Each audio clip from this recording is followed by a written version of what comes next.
Hello, and welcome to the Plan C Ambassador of Information Onboarding webinar.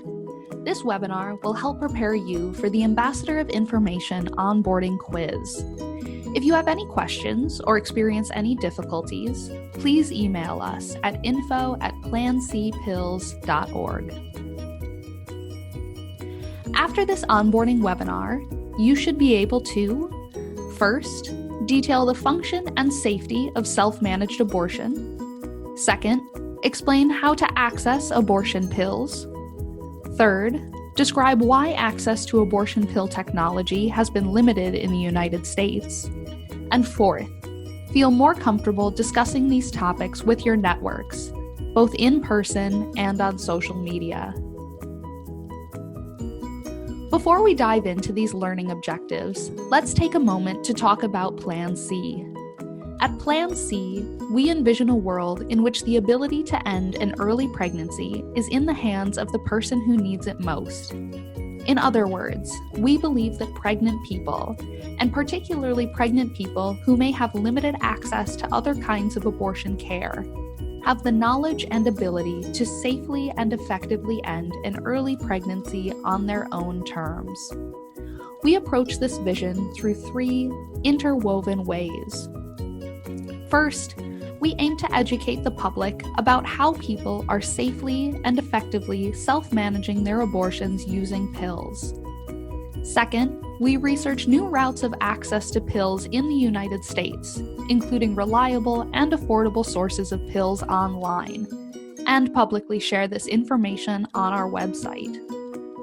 Lastly, we mobilize a grassroots network of activists to spread the word and demand that self-managed care become a mainstream option in the United States.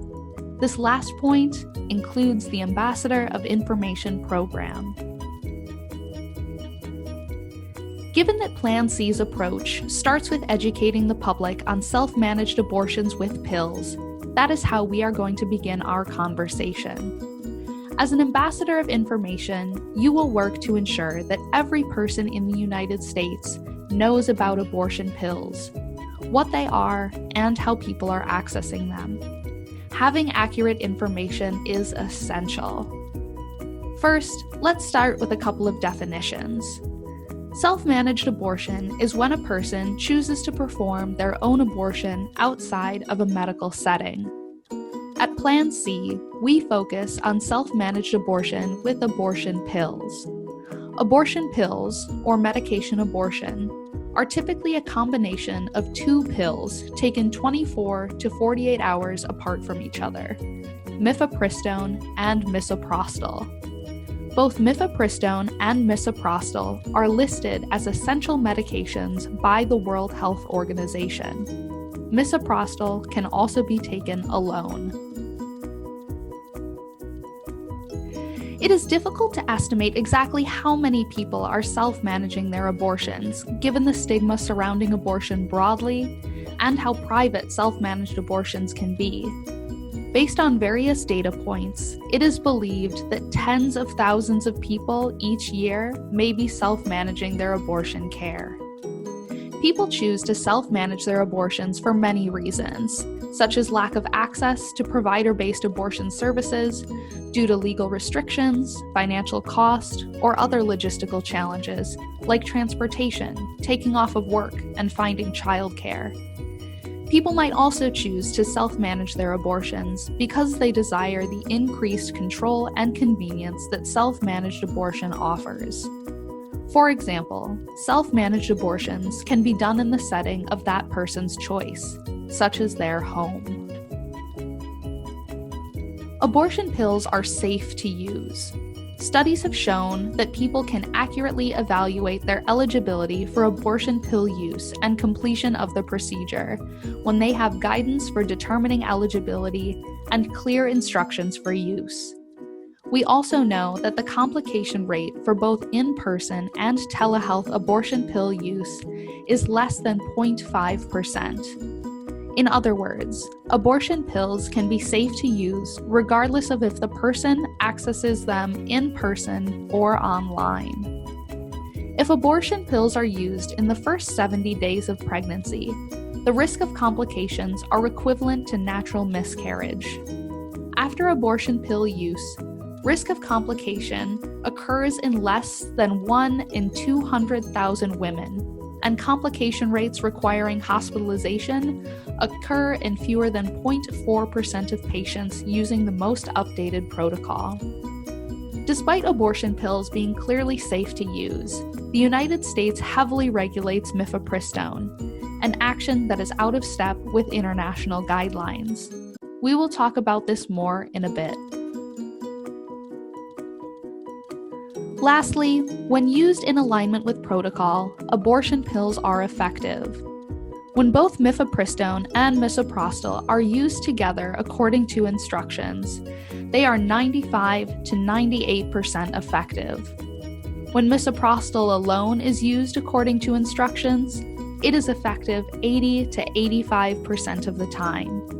Both methods are endorsed by the World Health Organization. Now we are going to talk about how folks access abortion pills. Plan C categorizes options this way. First, there is clinic-based care. The most common way to obtain abortion pills in the United States is through health centers or clinicians who provide abortion care. Check out Plan C's website for resources to find the closest provider. Both mifepristone and misoprostol require prescriptions in the United States, and mifepristone is heavily restricted, meaning that a prescription cannot be gained via telehealth appointments in most states and is not stocked in pharmacies. We will talk about this more in a moment. Through provider-based care, it costs $500 on average for a first trimester abortion, regardless of if it is with abortion pills or through an in-clinic procedure. Health insurance tends to be vague and varies significantly around what is covered for abortion care. Second, people report being able to find abortion pills outside of the formal medical system through online pharmacies. In 2017, a team of researchers investigated the experience of buying abortion pills from these online services. They looked at price, shipping time to the United States, and the active ingredient content of the pills they received, and found that obtaining abortion pills online in the United States is possible. Look at Plan C's website for more detailed information about the study and its findings. None of the websites require a prescription, and the average cost is $250, although misoprostol alone is sometimes less expensive. Plan C's website also has information about accessing these websites and making payments securely and privately. Links with self-managed abortion instructions can also be found there. Between March 2018 and March 2019, 21,000 people in the United States requested abortion pills by mail from aidaccess.org, one of the online services. Lastly, there are some other options for accessing abortion pills. One might find abortion pills while traveling outside of the United States. For example, abortion pill kits are often sold in countries outside of the United States without a prescription. Mexico and other Latin American countries have misoprostol over the counter at a low cost. Some people have reported finding misoprostol in bodegas, farmacias, and other local community medicine sellers within the United States. And lastly, you may already have misoprostol in your medicine cabinet, as it is commonly prescribed for peptic ulcers or arthritis. Mifepristone is more heavily regulated in the United States than is medically necessary, according to prominent physician groups like the World Health Organization, National Academy of Sciences, and the American College of Obstetricians and Gynecologists. Limits on abortion pill access are because of politics, not science. At the federal level, mifepristone is subjected to Risk Evaluation and Mitigation Strategy, or REMS, which limits the dispensing of mifepristone to certified providers in specialized settings. This means that retail pharmacies are restricted from distributing mifepristone and that providers must have a special certification and mifepristone on hand in order to distribute it. Providers who are certified are also required to be listed in a public database, which increases their risk of harassment.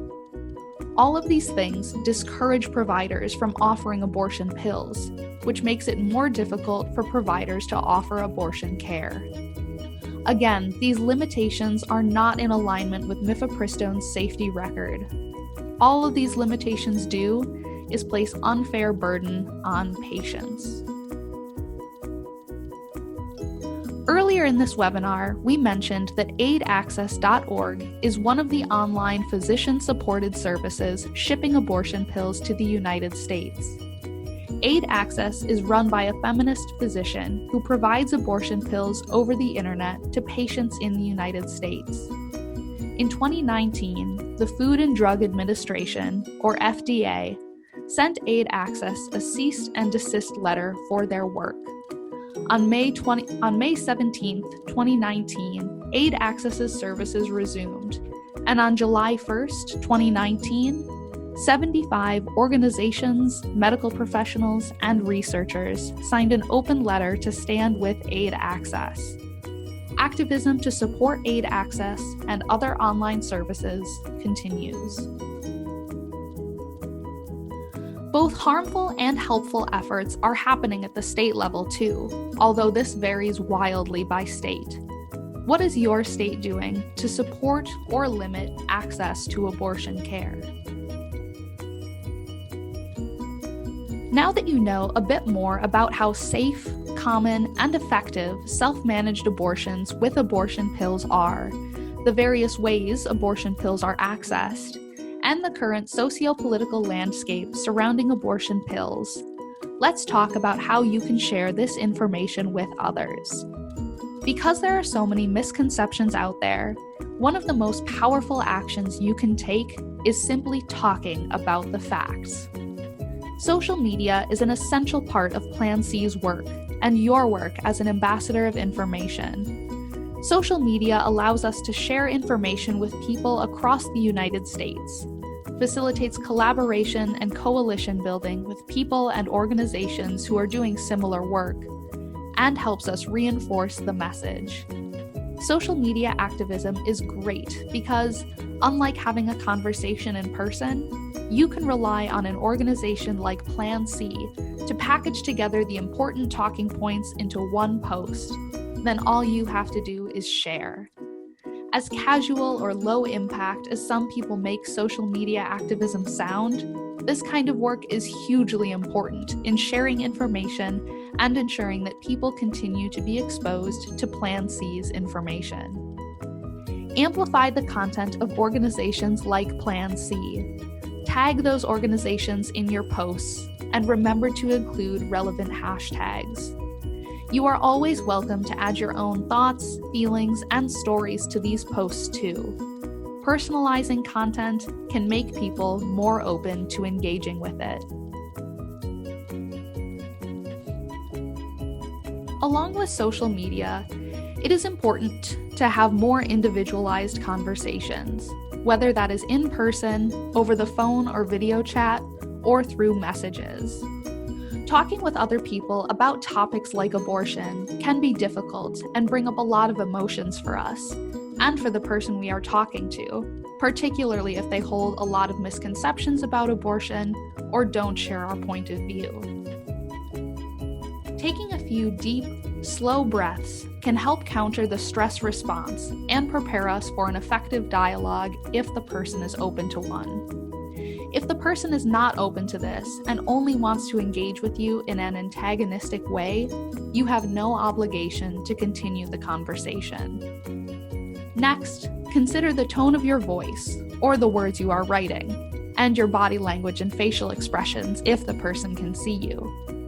As in any conversation, it is important to consider not just the words you are saying, but how you are saying them. Because you are now considering the tone of your voice and body language, you can strive to convey curiosity and openness in the tone of your voice.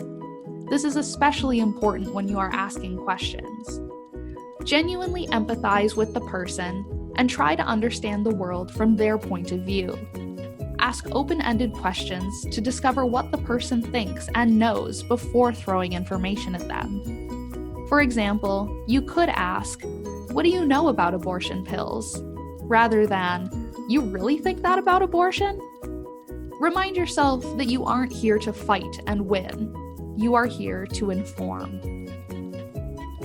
As the person is answering your questions, work to find common values with them. This can be particularly helpful if the person has beliefs about abortion that are different from yours. For example, the person might be talking about having family values. That's great. You value families too. You might say something like, "I hear you saying that you really value the family. I do too. When people have access to abortion care, they are better able to care for the children they already have or better prepare for the family they want in the future." Remember to continue paying attention to the tone of your voice. You're trying to meet this person where they are at so that they are open to taking in the information that you have to offer. Then, share accurate information. Everything that we talked about in the first half of this webinar. Lastly, if it feels safe and possible, leave the door open to further conversation. You might be the only person that this person knows who is willing to talk openly with you about these topics. Someone in your life could also seek you out if they are trying to access abortion care. If you're able to be a resource, that can be invaluable in ensuring that this person has accurate information. Thank you so much for taking the time to watch the Ambassador of Information onboarding webinar. You are now ready to complete the onboarding quiz, which is linked in your Ambassador of Information email. If you have any questions or have difficulty accessing the quiz, please email info@plancpills.org. Once you complete the quiz, a Plan C staff member will reach out to you via email about next steps. Thanks again.